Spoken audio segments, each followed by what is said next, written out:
You wanted the best. You've got the best podcast. The hottest podcast in the world. The Chris Voss Show, the preeminent podcast with guests so smart you may experience serious brain bleed. The CEOs, authors, thought leaders, visionaries, and motivators. Get ready. Strap yourself in. Keep your hands, arms, and legs inside the vehicle at all times, because you're about to go on a monster education roller coaster with your brain. Now, here's your host, Chris Voss. Hi, folks. It's Voss here from the ChrisVossShow.com, the ChrisVossShow.com. Welcome to the big show, my family and friends. How are you? As always, welcome to the big family that you are all a part of. Well, except for that one guy in the back. You guys are all a part of. Why am I discriminating against the guy in the back? I don't know. He looks funny. I don't know. He's like that uncle who comes to your family reunions and he hugs people way too long. We all know that guy. But no, everyone's welcome on the Chris Voss Show family. Family loves you but doesn't judge you, at least not as harshly as your dad. That one time that you took apart his Timex watch and you could never put it back together. That was me, actually, and my brother. Anyway, guys, thanks for tuning in. And as always, give us a 5-star review on iTunes. We love people that do that. I lay awake at night and think, how wonderful are the people that share the show and speak highly of it and tell wonderful things on iTunes and 5-star reviews. And I just experienced so much bliss over it. So if you can help me with that, I'd appreciate it. And you'll feel good too, I guarantee it. Go to goodreads.com/Chris Voss, LinkedIn.com/Chris Voss, YouTube.com/Chris Voss, and TikTok, Chris Voss1. See us over there. Today we have an amazing mind and gentlemen on the show. And of course, none of them are me because I'm just the one here with the frontal lobotomy. And we're going to be talking about some amazing things. We're going to be talking about wealth coaching in disciplined investing, holistic planning for your future, and retirement. So if you're not planning for your future, what's the old line? Those who don't plan, those who fail to plan to fail. If I can get that right. I forget who said that, but maybe they didn't plan it rightly so that I would remember. So there's that. Chad Hufford joins us on the show today, financial planner of Veritas Wealth Management. And he does some amazing things. He was born and raised in Anchorage, Alaska. He grew up in the financial industry, but also developed a strong background in athletics, nutrition, and performance psychology. He's a top-ranked financial advisor and Dave Ramsey's SmartVestor Pro. He brings his coaching mindset to the heart of a teacher to financial planning and investing as he strives to both empower and educate his audience to not only become better investors, but to live more intentionally and create an abundant life. He owns a boutique financial planning firm, Veritas Wealth Management, that manages $500 million and serves several hundred families across the U.S. In addition to finance, he regularly teaches and speaks on fitness and faith, seeing these as an all-important aspects of purposeful and abundant life. Welcome to the show, Chad. How are you? Hey, I'm doing great. Yeah, it's a pleasure to be here and help bring some of my experience with all these years coaching folks and bring some of that to your audience and help apply some of those principles to their own lives. There you go. So let's get into it. What's the .com for you so people can look you guys up on the interwebs? VeritasAlaska.com. And there you go. We're founded here in Alaska. Again, like you said, Chris, we have clients all over the United States, even a few internationally, but the website is still VeritasAlaska.com. And you guys have been doing this for about 17 years, is that correct? That's correct. There you go. It was interesting what you said about planning to fail or failing to plan. That's one of the things that we remind folks all the time. We tell people, you probably don't have a plan to run out of money in retirement, but do you have a plan not to? And what we find is a lot of people, of course, nobody wants to run out of money, but very few people actually have a plan not to.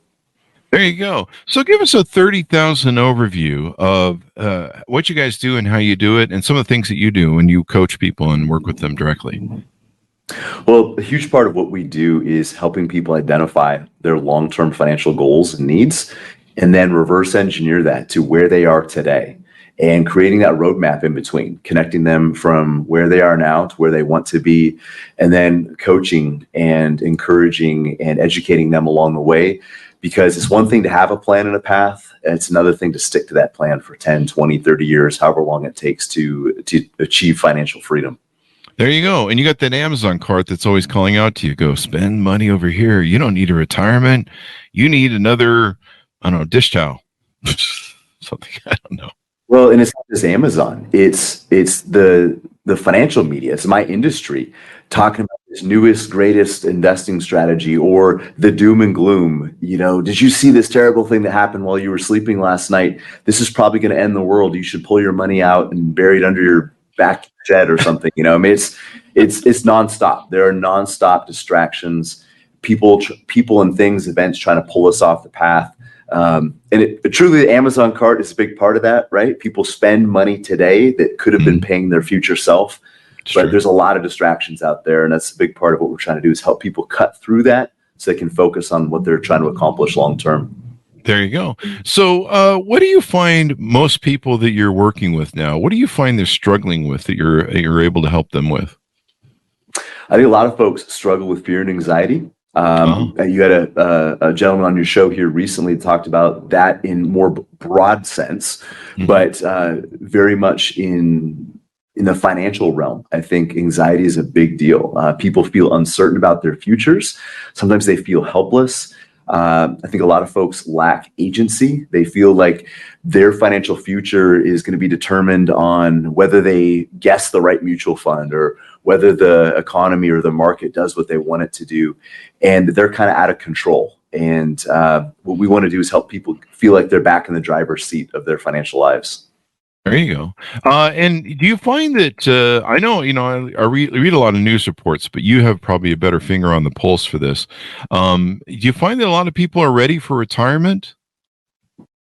No, I think a lot of people have underprepared, and there's a lot of reasons for that. But even for the people that have done a good job saving, what we find, Chris, is a lot of people haven't really invested strategically. They haven't really developed a strategic objective. They've kind of just collected investments over the years. So even for folks that, again, who have saved, they have all the pieces and parts, but a lot of times they're not put together in a comprehensive plan. But to your question, a lot of folks haven't even done that. They haven't saved. They've not paid their future self. They've lived too much in the moment. They've racked up too much debt. They just haven't been intentional, and that catches up people pretty quickly. There you go. And a lot of people, I knew people that had their savings and a lot of them had their, kind of their house was their investment. I know a lot of them got wiped out in 2008, and then COVID was very destructive. We kind of had like two major events, at least, if you don't count Black Friday, but I think a lot of people will recover by that by now, but it depends on what age you're at and how close you are to retirement. But, we've had two major events that really kick people financially in the head. And, it's kind of hard to recover from that. Well, it's interesting you said that, because we've actually had, just since I've been alive, 9 major recessions and some very, very violent market crashes. Yeah. And if you go back to the 2008, 2009 meltdown that you referred to, if you were the unluckiest investor in history and you put all your money, let's say it's $1 million, you put it at the peak of the market, which would have been October of 2007, October 9th, 2007. And between October and March of 2009, so what is that, 16 months later, the S&P 500 would have lost almost 60% of its value. So that $1 million would have gone down to about 400,000. And a lot of people panicked and fled. But the story that doesn't get told is, again, if you were that investor with the worst timing in history, you invested $1 million at the peak of the market in October 2007, even in the midst of a market decline right now, that investor would have over $4 million. All he had to do was not panic. All he had to do was stay the course.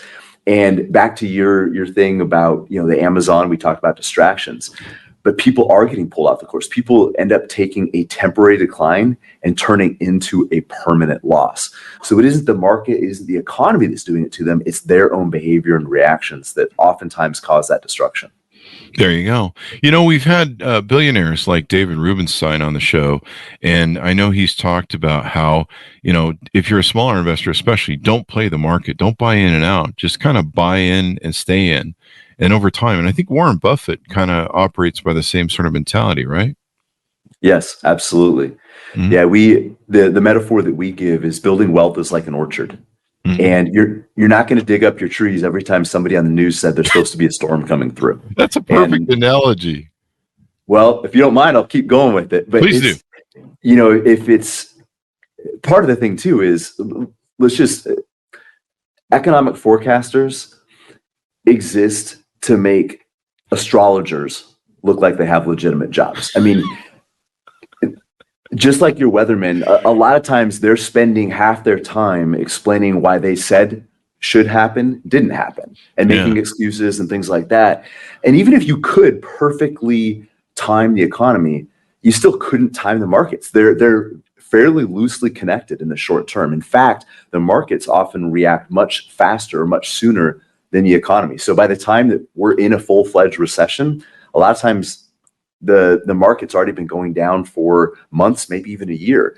But when we go back to that analogy or the metaphor of an orchard, number one, a lot of times these economic weathermen, they're forecasting storms never come. But even when they do, we have to keep our trees planted in the ground, because I'm not so concerned about how much your trees are worth at any given day, Chris. Mm-hmm. My concern for you is that by the time you're ready to retire, by the time you're prepared for a work optional lifestyle, that those trees produce enough fruit every month, every year for the rest of your life. So it's not how much they're worth at any given moment, it's how much income somebody's investments can provide for them. Because a lot of people forget that retirement is not a principal issue. It's an income issue. It's not about how much money your account is worth today. It's how much income it can provide you with over a lifetime. And that's something that gets missed a lot. There you go. I mean, there's ups and downs in how things are going. And tell me if this add-on to your analogy is correct. A lot of the times the weatherman's wrong, like he'll say, oh, it's going to be sunny today. And you're like, did you go outside before you called that? There's an old adage in the weatherman business. Make sure you go outside and check the weather before you call it. Because sometimes, everything that they're predicting is wrong. And a lot of times, I think the weathermen, and again, correct me if I'm wrong, is focused kind of on today and not really tomorrow. I think one of those weathermen might be Jim Cramer, excuse me, from Lehman Brothers, calling Lehman Brothers to double down on Lehman Brothers a couple days before it filed bankruptcy, to FTX, you name it. I mean, I pretty much learned that with Jim Cramer, whatever he says you should buy, you should probably sell. So, well, it's funny. What about those weathermen? It's funny you mentioned that. I won't name any particular names, although Jim Cramer, his name's already out of the bag. He's an entertainer. He's not out there to make anybody a better investor.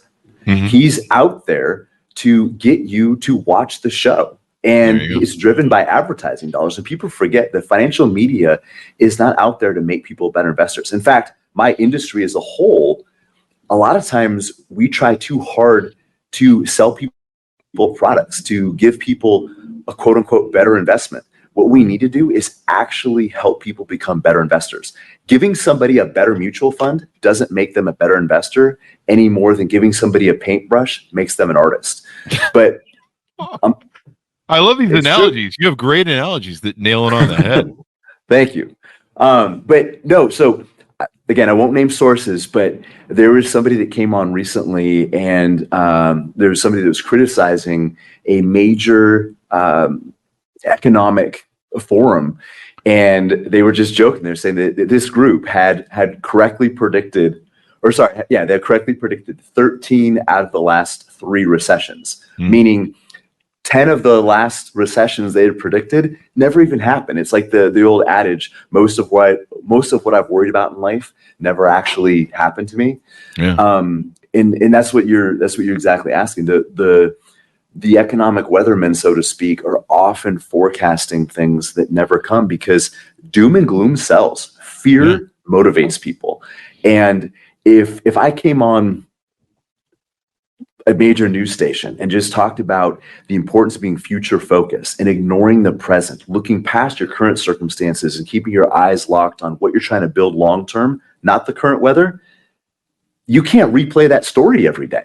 Yeah. Because people aren't going to turn in. But if I tell you about this new tragic thing that you probably didn't realize happened in some city that you've never heard of, that might create this trickle effect in the economy and your savings are going to be wiped out, you're going to listen. And then tomorrow it'll be a new Armageddon. And that's what the financial media does. And it's really destructive because, like you already alluded to it takes people's eyes off their goals and gets them focused on what they can't control. There you go. And, the sky is always falling. I mean, I respect the news and I respect great journalism and integral journalism. But you're right. I mean, sometimes it's really focused on the now and the sky is falling and whatever's on fire today. And it's very boring to say, hey, buy some stocks and hold them for 30 years. All right, thanks, we're out. That sort of thing. You're like, if it bleeds, it leads. That's how it works. Yes. So let's talk about this because I know I've been reading that a lot of millennials have, and some Gen Xers have not taken care of nest egging their retirements. I know the costs are going to be even more expensive. I mean, even if you save $1 million, it may, people living longer, there's issues. When should someone start planning their financial future? And you talk about retiring on purpose and how not just to retire from your career, but retire to a life of meaningful purpose and abundance. So give us the beginning and end of that and what we should really be thinking about, because some people just don't like math, but they really need to think about their life quality. So you asked a couple different questions. I'll try to answer the first one initially and then go into the second. They're obviously tied together, but I think a lot of young folks, they have an excuse, or at least use an excuse. They don't make enough money. There's not enough income. I'll save when I make more money.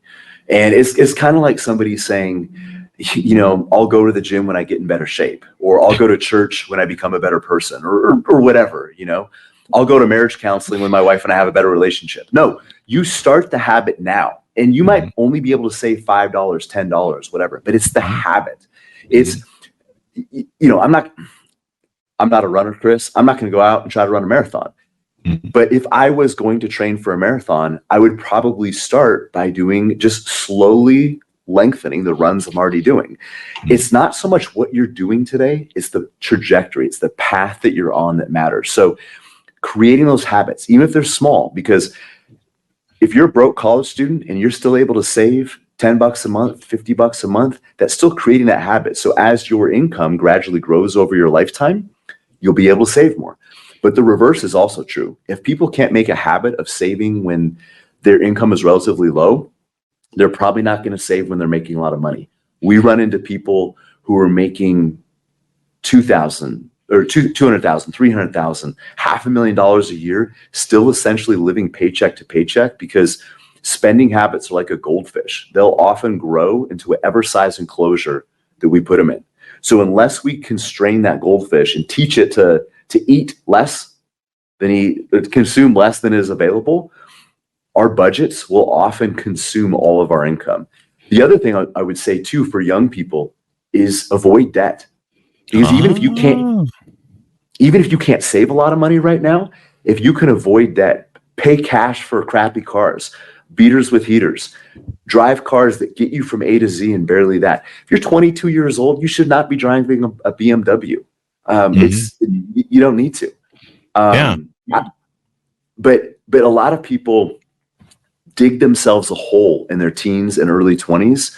So they have to have a good income just to be able to break even every month, because so much of their paycheck is going towards student loans, car payments, credit cards, buying stuff that they don't need with money they don't have to impress people they don't even like. So I think those are critical lessons for younger folks. You mentioned meaning and purpose, and this is really important because a lot of what we do is helping people find meaning behind the money. I believe, Chris, that investments are just a tool. If our focus is the investment, then there's never enough. You can always earn more money. You can always push back your goals and dreams and retire later to try to accumulate more and more and more. And for some of those folks, that just means they die on a bigger pile of money.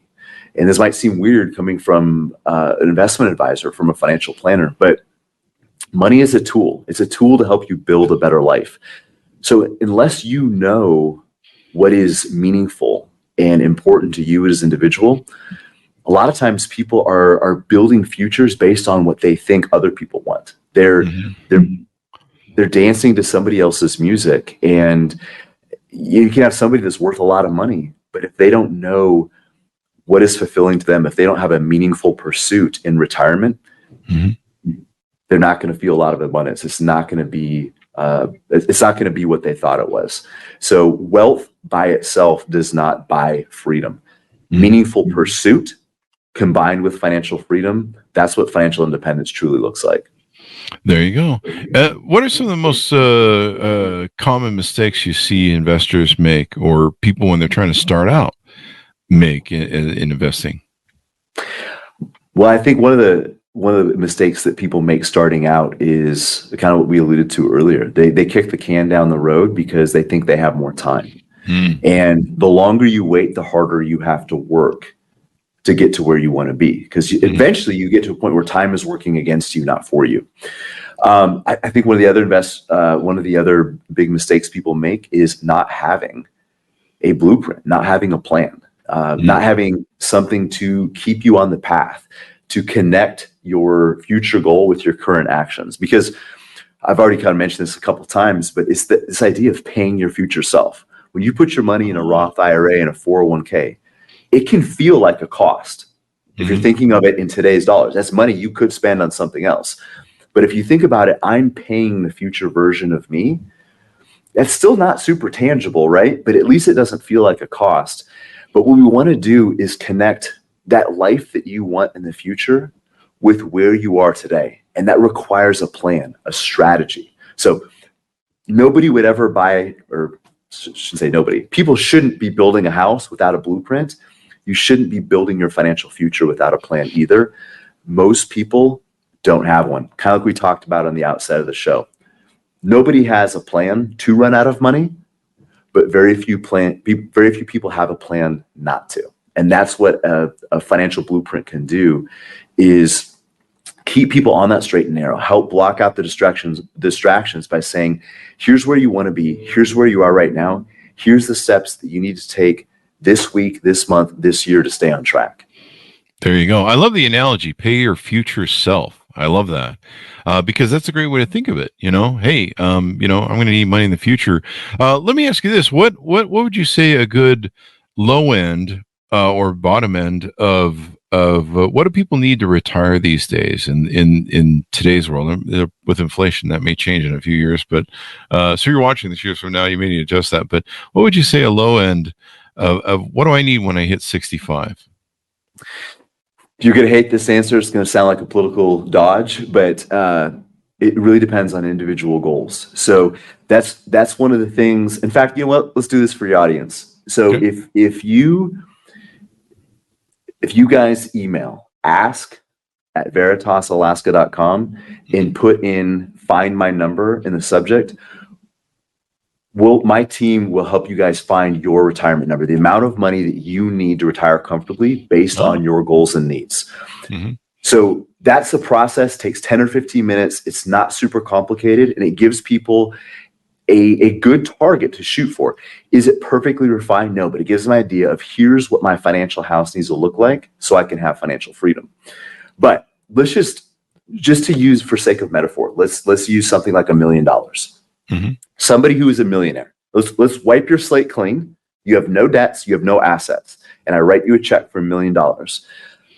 Let's say you go out and buy a house it's a condo even, because you can't find a house for $250,000, but we'll just use this in our metaphor here. So you have a house, $250,000, you write a check for that. So now you're down to $750,000, but you have a paid for house, so that's great.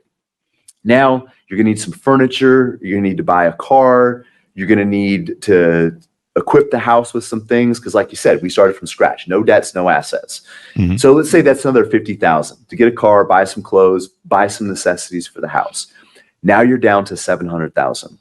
If you're invested in good growth stock mutual funds, like we help people find, like Dave Ramsey talks about, you're still looking at a healthy withdrawal rate of something like 4 to 5% a year. And going back to the orchard metaphor, it's like we're not digging up the trees, we're just picking the fruit. We're not digging into the principal. That way our income can be sustainable and it can gradually rise to outpace inflation. That means we have to draw a little less early on. So if we're drawing 4% a year, 4.5% a year off that $700,000 that's left, that's like roughly $2,500 a month that we're living off of. Now, we've got a paid off house, we got a paid off car, but we're living off $2,500 a month. Can you survive off that? Absolutely.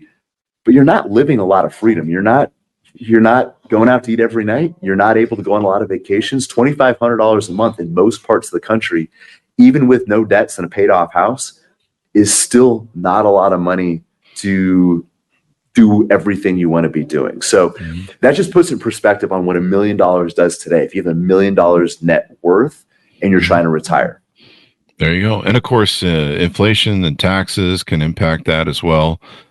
We've seen some inflationary nature of cost of goods and stuff, and it doesn't look like it's going to stabilize anytime soon. COVID's really caused some issues. And then, of course, it seems like, everything gets more expensive over time and doesn't keep up with wages. So there you go. And I love your analogies that you use in helping people. When you coach people, who do you usually work with? What is a good client base for your company, or who you work with on a coaching basis and help them, plan better for their financial future? Our niche group, Chris, is kind of blue collar millionaires. We work with a lot of folks who have good paying jobs, but they're not making extravagant income. Our biggest niche is probably law enforcement and oil field workers. Oh, wow. For various reasons. It wasn't intentional. That's kind of niches that we fell into. I think I personally connect well with those groups. Here in Alaska, the oil and gas industry is huge. It's kind of the lifeblood of our economy. But it's the idea that the folks we're working with, they're willing to do the mundane, monotonous things. They make good money, so they can put money away consistently, but they're willing to do the difficult things that most people aren't willing to do. They're patient, they're perseverant, I'm not sure if perseverant is a word. They have perseverance, I should say. They're disciplined, and they're coachable. So those are the folks that we like to work with, the people that are willing to do what others won't to get to where other people probably won't end up. And that's financially independent. Yeah, the worst thing you could do is run out of money. Then there's all sorts of different things that can happen. I remember when one thing I never knew was I remember when my father passed away. I didn't know. I always thought that the wife or the husband inherited the spouse's Social Security income. I didn't know you can only choose one, whichever is higher. Is a smarter move. I didn't know you had to do it that way. And I was like, wow, I always thought you'd get the dual income if one or the other passed away. And it really impacted some people that I've seen in retirements planning. Taxes have impacted, they I guess some people thought there was no taxes after you retired on your money because you've been putting it away. It turns out there's different things that can impact it. Health insurance, of course, is constantly going up in this country and probably will continue to as doctors and nurses leave the business. So how do you deal with people to create better habits and a healthier mindset where, do you give them a plan on how much to put away every month to help achieve the goal they're shooting for? Yes, we do. And that's part of that idea of having that financial blueprint, right? It not only connects the future, who I want to be, what I want to be doing, where do I want to be in the future? It connects that to where I am today. But it also breaks down a big goal into meaningful bite-sized chunks. Because let's just say if we ran the find your retirement number scenario with you, Chris, we run the process and we're like, okay, Chris, you need $2.5 million to retire comfortably. That might be really over. I'm just making up this number. But it's a number that's reasonable for a lot of Americans to be able to replace their lifestyle, or the income that they need to sustain their lifestyle. So $2.5 million, that can sound completely overwhelming to a lot of people. And the tendency for human beings is if something overwhelming is put on their plate, they just ignore it. So if I say, Chris, you need to accumulate $2.5 million in the next 10 years in order to retire comfortably, you could easily pass that off as future Chris's problem. That's not something you need to deal with. That's what Chris in 10 years needs to deal with. I'm going to go on vacation, but if you take that $2.5 million and we run the numbers and we reverse engineer that to where you are today, and we're like, okay, Chris, based on where you're at right now, based on your current portfolio objectives, you're going to need to save an extra $1,000 a month to get to that $2.5 million in 10 years. So I know you're already putting money away, but we've got to find a way to increase that by $1,000 a month. Now, that might be challenging. It might be hard, but it's less overwhelming for most people than saying you need $2.5 million in 10 years. The other thing it does is it makes every day meaningful. Because again, if I say you need $2.5 million in 10 years, that's 2033 Chris's problem. If I say you need to save an extra $1,000 a month to hit that goal in 2033, now every day matters, because you're trying to save an extra $30 a day, $33 a day to hit that $1,000 a month. It's no longer just future Chris's problem. Today, Chris, and next week, Chris, and next month, Chris has to figure out a way to save and invest this money. So again, it connects us more to that future self a little bit. I think I'm going to rename my 8 personalities those different variations of Chris that you outlined there. Future Chris 1, 2. I think, and then that way I'll just work with them to plan for the future. So that's always good. So across your website, you have several different things that you offer as resources and tools. You've got a retirement plan checkup, chart your financial course, personal financial planning, portfolio MRI. That's kind of interesting. And then you got Riskalyze. Tell us about Riskalyze. This is kind of interesting what you guys do there, and you help people analyze where they're currently at with their investments. Yeah, it kind of analyzes where people's current volatility is in light of what their comfort zone is. Now, that can be a little bit misleading, because if we always did what's comfortable, we're not going to accomplish much in life. And that, that's not just in finance. It's, I'm going to go to the gym right after we get done with this. It's not going to be comfortable. It would be much more comfortable to walk across the parking lot over here. I have McDonald's 100 feet away. It would be much more comfortable to do that, but I'm going to go to the gym instead. So what you are comfortable with on a volatility basis is only one part of the equation. And a lot of times what we have to do is find what somebody is willing to put up with from a volatility standpoint, from an uncertainty standpoint, what they need to make it to their long-term goals, and find a marriage, find a compromise between those two. So they're comfortable enough to continue, but they're willing to experience enough discomfort to actually get to where they want to go. So we don't want to make it so uncomfortable that they're in this really high growth investment that might have tremendous long-term potential, but if it's so volatile in the short term that they don't stick with it, that's not a good fit for that individual. It's like somebody who's never worked out a day in their life. They're like, yeah, I'm going to go do what the Navy SEALs do. It's not going to last. It doesn't mean that's a bad workout program. It's just not going to work for you. So you need to work your way up to that. So Riskalyze allows people to kind of get a handle on what their own ability to tolerate uncertainty and ambiguity looks like. But then we try to connect that to the long-term goals. And sometimes people have to take on more temporary volatility to get to where they want to be. And what we tell people is, you got to remember, when we're talking about market declines and things like that, the risk is temporary. The pain is temporary. The declines are temporary. The advance is permanent. So be willing to trade away short-term discomfort for long-term security. Too often people make that reverse trade. They trade away long-term security for short-term pleasure and comfort. And again, that's in health, that's in finances, it's in business, in a lot of areas. We sacrifice the future for the present. There you go. I mean, and it's really important. I mean, I see what these kids are spending on cars and stuff. And I learned, I did the same thing when I was young and got money. I bought, BMWs and houses and I had a little too much fun, but I had fun. But, then I watch Fight Club and it's like we buy stuff to impress people that don't really give a shit about us.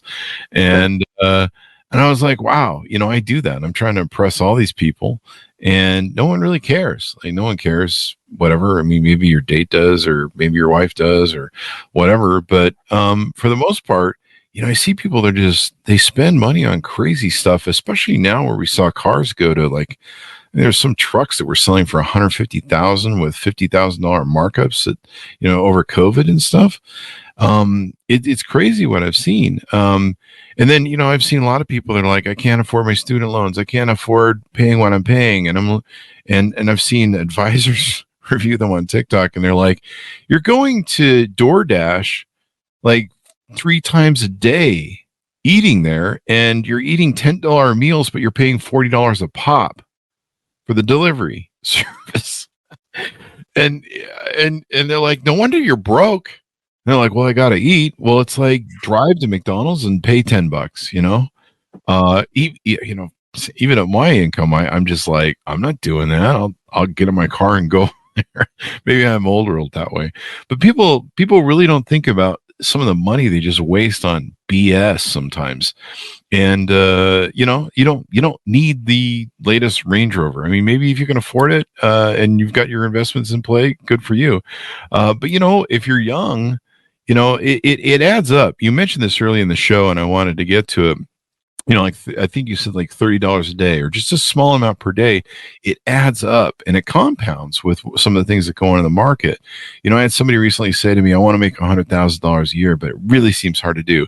And I said to him, look, it's $273 a day you got to earn to do that. So find a product, find some sort of service, something you can do that can earn you $273 a day or about that. Focus on making 273,000 or 273. Focus on that eventually, but $273 a day. And if you focus on that, just selling that, marketing it, selling a product, selling a service, you're going to be $100,000 a year person. And it's a whole lot easier to chew the elephant at that point. And the same perspective goes into investing. Putting, that little, here's some extra money every day, put it away, et cetera, and all that good stuff. It can make all the difference.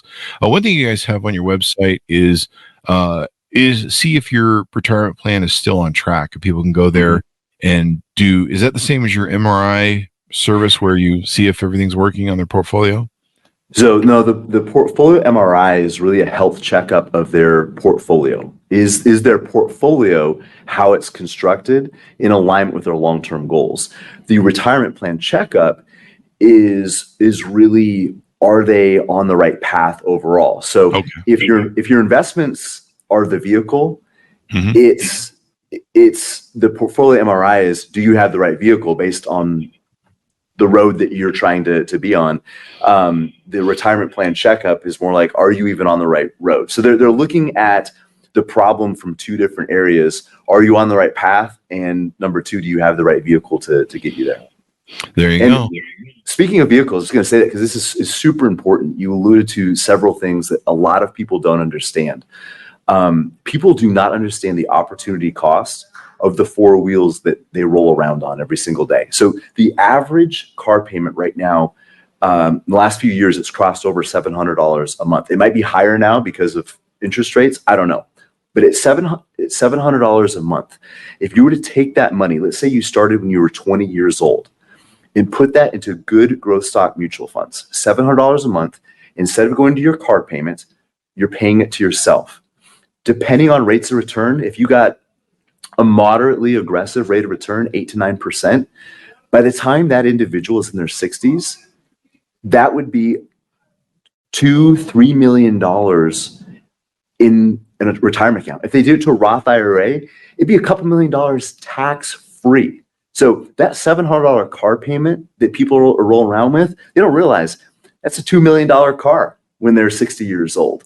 So that people don't count that opportunity cost. And I practice what I preach. I hope this doesn't sound like a humble brag, but I was making over $250,000 a year before I purchased my first car that cost more than 10 grand. So I was, but before, and it was like 15. It wasn't even that much more than 10 grand. But I was making $250,000 a year, driving an $8,000, and this is embarrassing, $8,000 a year powdered blue Volkswagen Passat that I bought at night. My brother checked it out for me. He's like, no, it's good. He works in the car industry. So he's like, it's good. You should buy it. It's great. I bought it at night. I thought it was silver. I brought it home. My wife's like, yeah, that's like periwinkle blue. But I still drove that car because it was paid for and my money was going towards my future self, not to a car payment. One of the issues people have is when they get some extra money or an extra bonus, they will take and go looking on Amazon cart. And so, should we really have a mentality of like paying ourselves first to use for an investment, or as you put it, pay yourself investment wise first into the future? And should we have that mentality of trying to pay our future selves first as opposed to going on Amazon cart whenever we get that like bonus from the thing or whatever?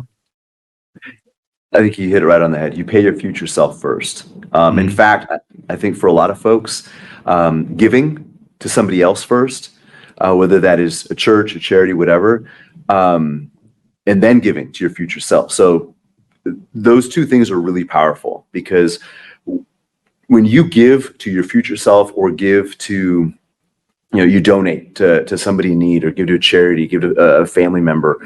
Don't always give to family members. That can cause problems. But, let's just say your church, right? Yeah. It actually sends a signal. This might sound like psycho mumbo jumbo. It sends you a signal that says, I have enough. I have enough that I can actually do things for other people. And it actually creates more of a mindset of abundance. Being generous leads to more of a mindset of abundance, helps people break out of that scarcity mentality. And I've met multimillionaires, people with $10-20 million that still live in scarcity. So being generous is super important, but also, more pertinent to your question, yes, pay your future self first.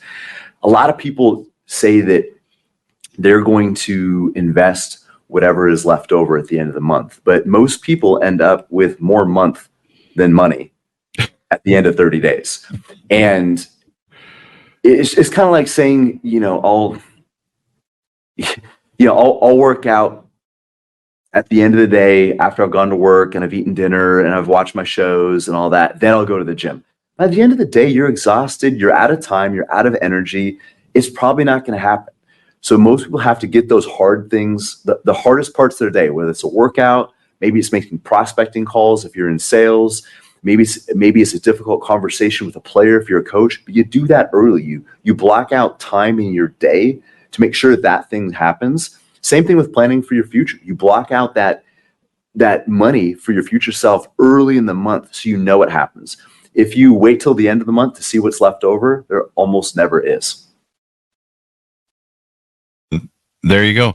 One of the things that people forget about too is credit card debt. As a mortgage company that I run for 20 years, we always used to tell people, if you have $5,000 balance on your credit card with an APR of 16%, which isn't, it's pretty low compared to nowadays, and a $100 minimum payment requirement, if you only pay those minimum payments, the very minimum, it will take you 6 years and 11 months to pay that off. And while I don't have that number here, the number we used to quote people is you'll pay $25,000 over that term, or you will pay usually 4 to 5 times the amount of that credit card, which is down payment on a house technically.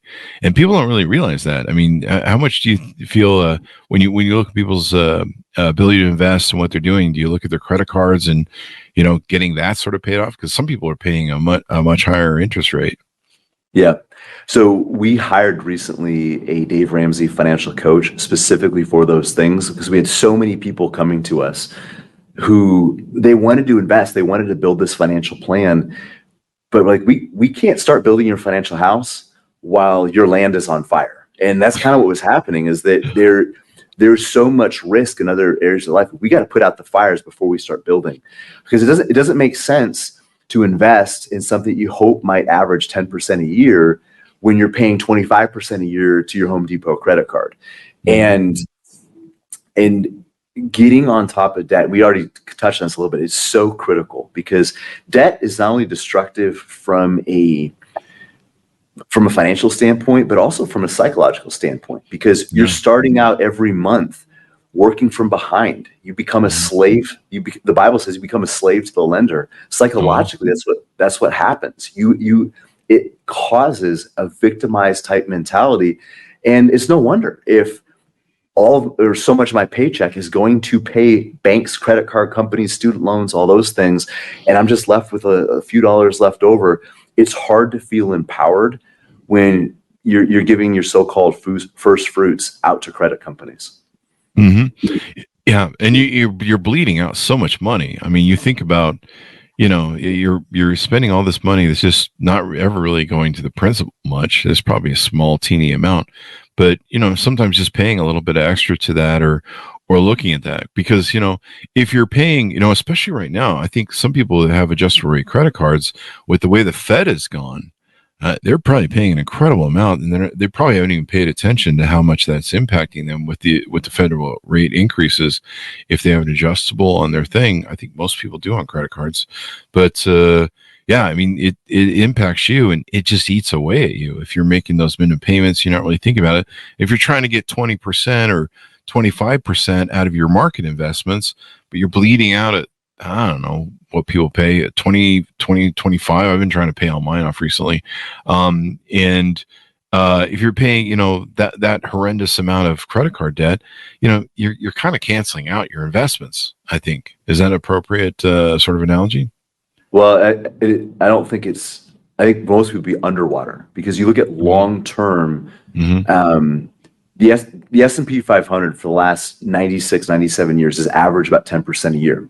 Mm-hmm. But because a lot of people try to time the market, they make mistakes, they panic out. The average investor over the last 30 years in good growth stock mutual funds has actually averaged less than 5%, because they've misused the tool. It's kind of back to our previous metaphor about the paintbrush and the artist. You can give somebody a paintbrush, it doesn't make them an artist unless they know how to use it. You can give somebody good growth stock mutual funds, but if they don't use them appropriately, they won't get the full return. And it's not because of fees and commissions, that's part of it, but it's because they're not doing the right thing. So let's just say that they got the full S&P 500 return. Let's say they average 10% a year. Most people aren't getting even close to that.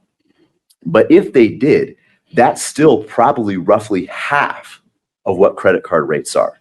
So again, it's like building a house in the middle of a forest fire. You're burning up what is being built. It doesn't make sense, but people don't. We've become so accustomed to it. Debt is such a normal part of our life that we don't realize how detrimental that is. And to your point, Chris, about the timing of this, the way that credit card payments are structured, the way that student loan payments are structured, they're designed to last potentially for decades.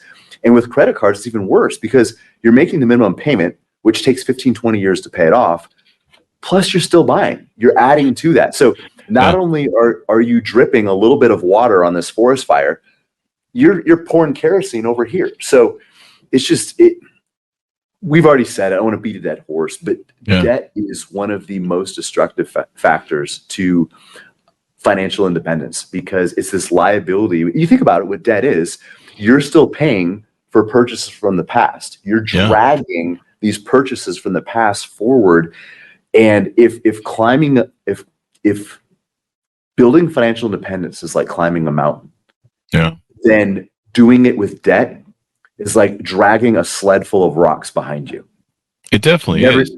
Never used that metaphor before, but you're good at metaphors, man. I love your metaphors and analogies, because they make sense and they hit home to the truisms of how to kind of reframe your brain and the paradigm of how to look at wealth management and building it. I looked at some of my credit cards in 2015. I was pretty much all cash. All my credit cards were zero to nothing. I just had a few. I was living my best little life. And then I started getting a couple credit cards to buy some toys and cameras and stuff. And I started looking at them over the last 6 months and going, Jesus, I got that in 2015, that credit card. That means I'm still paying on the debt that's back there. What am I doing? And meanwhile, I'm investing in cash and got plenty running around here. And I'm like, well, shit. So I started paying off credit cards recently and going, let's get rid of this stuff, man. Let's get back to that zero mark where everything is cash. You know, you can keep the credit cards for a rainy day or, health issue or something like that. But Jesus, I started looking at it and I'm like, what am I doing, man? You're trying to, you're trying to go up one way. It's like playing with your hand behind your back with credit card debt.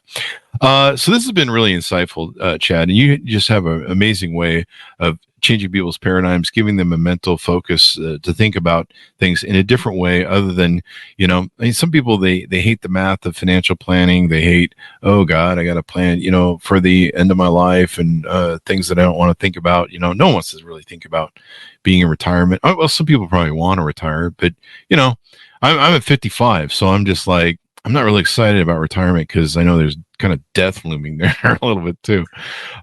Give us the best way people can reach out to you, get to know you better, talk to you, start engaging with you, and maybe have you help them analyze where they're at and where they should go.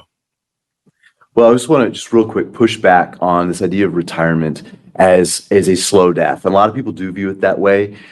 We've even pushed back on retirement in general. It should be a work optional lifestyle where, Chris, hopefully you're still doing this show. You're still having fun, but you work because you want to, not because you have to. So retirement, or at least financial independence, financial freedom, doesn't mean that you have to retire. You have to quit working. It just means that your investments over here can replace your paycheck over here. You no longer need your job. You no longer need your career. You no longer need your business because your investments are covering that. That's a work optional lifestyle. We talk about that a lot in my book. We're going to be doing a pre-release in early November. It's Forging Financial Freedom. And if you want to be on our book list when we do the pre-launch, you can send an email to ask@veritasalaska.com. Same email address as before. Just put book in the title. We'll add you to that list. And you can also check us out, again, veritasalaska.com. I'm on LinkedIn. We also have an Instagram page, Facebook, all that stuff. You keep on top of what we're doing. But if you're struggling to find your retirement number, you need a strategic objective to work towards and a clear path to get you there. Reach out, find my retirement number, email that to ask@veritasalaska.com. We'll help you out. We'll help you find some clarity and confidence in your financial path. There you go. Well, it's been wonderful to have you on. You've really helped me change some of my paradigms and given me some tools to work with and our audience as well. Thank you very much, Chad. We really appreciate it, man. It's my pleasure. Thank you for having me. There you go, guys. Plan for your future. Pay your future self. I'm going to start thinking of my future self because, I don't know, I haven't planned very well, especially when it comes to weight management, health management, working out and stuff. And so over the last few years, I've been going to the gym and eating better and being more healthy. But man, playing catch up is sure annoying. I look back at my past self and why didn't you plan this better? So do it now. Capture the moment now and be present. Thanks, Mounties, for tuning in. Go to goodreads.com/Chris Voss, youtube.com/Chris Voss, linkedin.com/Chris Voss. Follow the big LinkedIn newsletter. This will be on that. And the big LinkedIn group, 130,000 people over there. TikTok, Chris Voss 1. Thanks for being here and part of the Chris Voss Show family. Be good to each other. Stay safe, and we'll see you guys next time. And that should